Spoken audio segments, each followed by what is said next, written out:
नमस्कार, मी आरुषी नरेश टेकाळे, जिल्हा परिषद उच्च प्राथमिक शाळा तुगावणी पाणी, इयत्ता 10वी.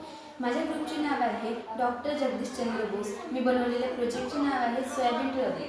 ही सोयाबीन ट्रॉली बनवण्यामागचा उद्देश म्हणजे वेळाची आणि पैशाची बचत करणे. आपल्याला माहिती आहे की शेती हा आपल्या भारताचा कणा आहे, परंतु शेती करणे हे सोपे नाही. शेती करण्यामध्ये शेतकऱ्यांना अनेक समस्यांना सामोरे जावे लागते. या अनेक समस्यांपैकी एक समस्या म्हणजेच सोयाबीन कापणी झाल्यानंतर त्याचे छोटे छोटे गंज आपण करून ठेवत असतो. नंतर त्या छोट्या गंजींना मोठ्या गंजाच्या ढिगाऱ्यामध्ये कन्वर्ट करत असतो. तर हे करत असताना शेतकऱ्यांच्या हातांना किंवा त्यांना सुद्धा त्रास होत असतो. तर हा त्रास कमी करण्यासाठी मी प्रोजेक्ट बनवलेले आहे.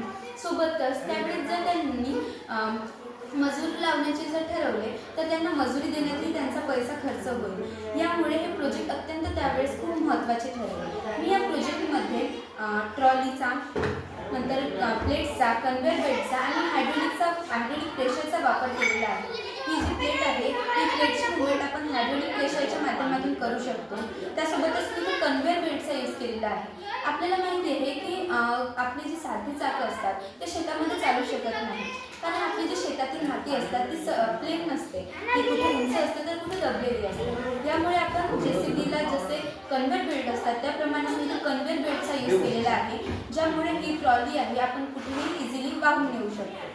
आता या कन्व्हेयर बेल्टचा यूज करून मी इथे चक्क्यांना फिट केलेलं आहे. त्यासोबतच मी इथे प्लेटला हायड्रोलिक प्रेशरच्या माध्यमातून फिट केलेलं आहे.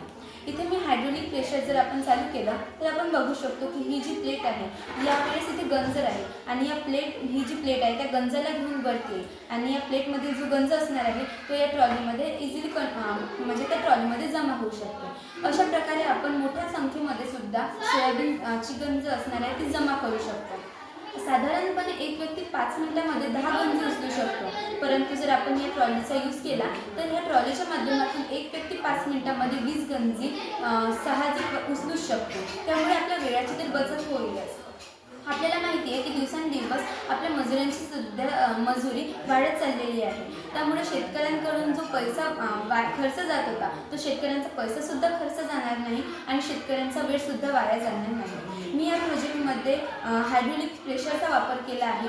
ही हायड्रोलिक प्रेशरमुळे जी प्लेट आहे ती इझिली तर वरती येईलच. त्यामुळे ही जी ट्रॉली आहे ती आपण म्हणजे कोणताही कष्ट न करता किंवा आपल्याला स्वतःला कोणतीही इजा न होता ही ट्रॉली भरू शकतो आणि या ट्रॉलीच्या माध्यमातून आपण मोठी गंजीसुद्धा बनवू शकतो. अशा प्रकारे आपण शेतकऱ्यांचे कामसुद्धा हलके करू शकतो.